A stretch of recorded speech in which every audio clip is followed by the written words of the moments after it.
I presume you got a readout of the call, is that correct? Very terse readout, but yes. In this tertiary readout of the call, Ambassador, from the U.S. participants, was there any reference to withholding aid? No, there was not. Any reference to bribery? No, there was not. Any reference to quid pro quo? No, there was not. Any reference to extortion? No, there was not. And I presume you also got feedback from your Ukrainian counterparts as to how the call went. Did they mention the withholding of aid? No, they did not. She was amazing defending President Trump during that phony impeachment. Congresswoman Elise Stefanik, Republican of New York. She is the House GOP conference chair. That makes her the third highest ranking Republican in Congress. Congresswoman, welcome to Newsmax, and so nice to meet you. I thought you did such a great job back then. Thank you so much. Great to be with you, Greg. And since, by the way, and since. All right, I'd like to get your thoughts, if you don't mind, on Joe Biden, Vladimir Putin, that summit. Everybody is hyperventilating all day long like this was the Cold War. I wasn't impressed by Joe, but please, ma'am, your thoughts. My thoughts are, unfortunately, President Biden asserted weakness and gave multiple giveaways to Vladimir Putin even before walking into today's summit.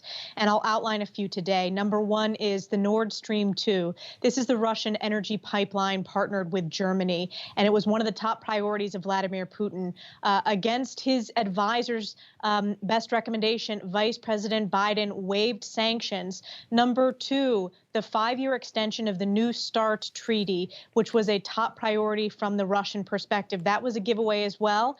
And then third is the cyber attacks that the U.S. has faced prior to this sit-down, whether it was the thugs backed by Russia attacking our energy sector or attacking our agricultural supplies. So this was, unfortunately, a weak moment for the United States on the world stage. And I think President Biden, particularly in the press availability, really showed his weakness, unfortunately, which threatens our national security. He sure did, didn't he? And he had that weird, I don't know, he was acting up. He got really upset at a reporter at one point and seemed to charge her, totally lost control. It was a very peculiar moment at a diplomatic summit. You mentioned cyber, though, and I'd like to play this moment from Vladimir Putin's press conference, which was strangely a solo press conference. Take a look, please. U.S. sources claim that the majority of cyber attacks are made from the U.S. territory. Then the second one is Canada, then 2 Latin American states, and then the U.K. As for Russia, it is not listed in this ranking of countries that see the significant number of cyber attacks from their territory. Cyber attacks? What cyber attacks? You were engaged in cyber attacks, and he could get away with that because he was by himself. Joe Biden wasn't there, and that's how these things are normally done. Both leaders are present. Well, unfortunately, that's Vladimir Putin lying to the international community, and a strong president would hold him accountable. Unfortunately, we have not seen a strong president holding him accountable. Indeed, indeed. So, all right, you went through the major substantive issues. And, oh, I do want to show you this. Joe Biden actually complained about negative media attention on his way out of the country. And it seems to me as though he's been the beneficiary of the media covering up for him since he started at least running for president. Take a look. What concrete evidence do you have from these 3+ hours that suggests that any movement has been made? And I don't mean that. I know, but you're all. Question. Look, to be a good reporter, you got to be negative. You got to have a negative view of life. Okay, it seems to me the way you never ask a positive question. Why, in fact, having agreement? We'll find out. So a lot of things are happening today, but I just was struck by this, that he doesn't seem to recognize that he's been handed and protected and coddled by the mainstream press.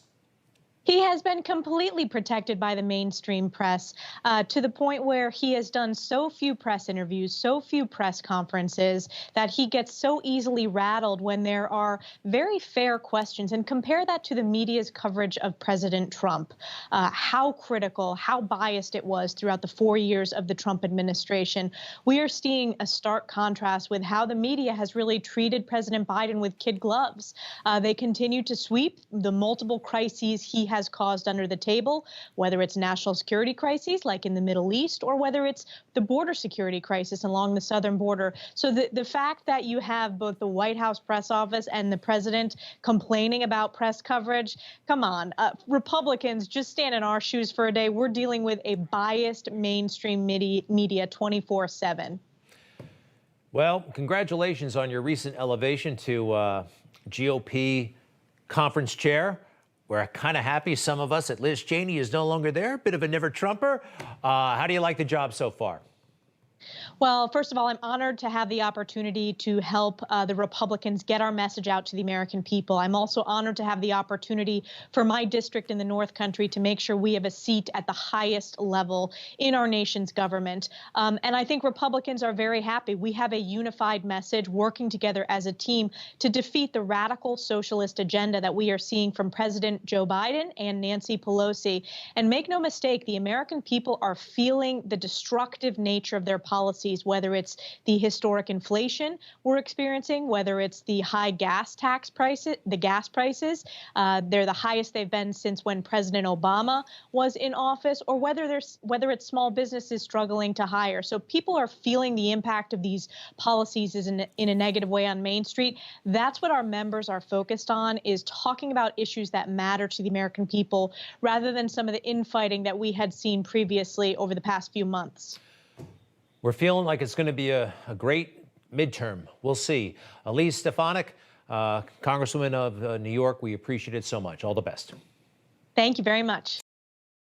Hey, I'm Rob Finnerty. Thanks for watching. If you enjoyed this video, please join the conversation in the comments below. Don't forget to subscribe, too. Hit the bell icon to be alerted to breaking news. And remember, there's a whole lot more on Newsmax TV, America's fastest growing cable news network.